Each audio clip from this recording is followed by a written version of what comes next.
Hello, we're going to be doing a short video helping you to understand the mechanism of normal labour.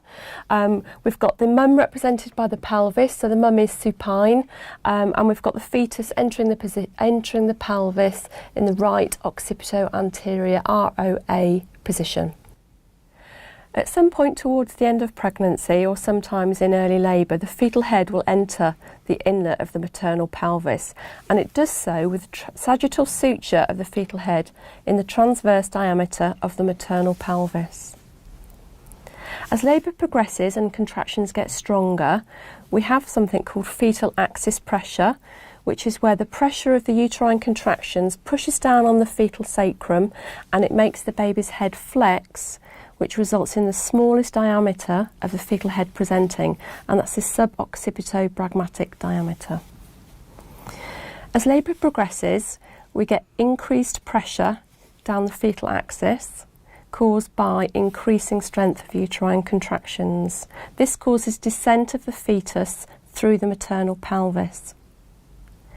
As the occiput meets the resistance of the maternal pelvic floor, we get a rotation causing due to the shape of the maternal floor, and it causes the fetal occiput to rotate anteriorly by 1/8.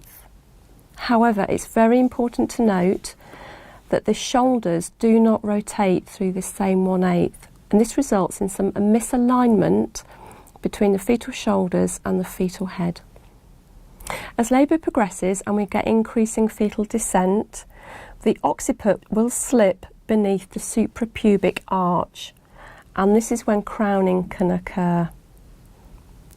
The fetal head pivots on the suboccipital region and extends, and this releases the syncciput, the face and the chin, which sweep the perineum.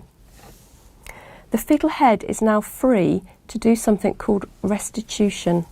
Restitution is where the fetal head and the fetal shoulders realign. There is the untwisting of that 1/8 rotation.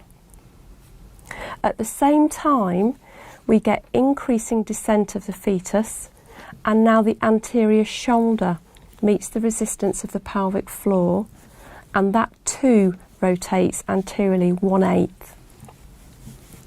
We get increasing descent, and the anterior shoulder sweeps underneath the pubic arch, and the posterior shoulder slips into the curve of Caris, or the hollow of the sacrum. As it does so, we get lateral flexion of the fetus, and the baby is born by lateral flexion. And this is known as the mechanism of normal labour.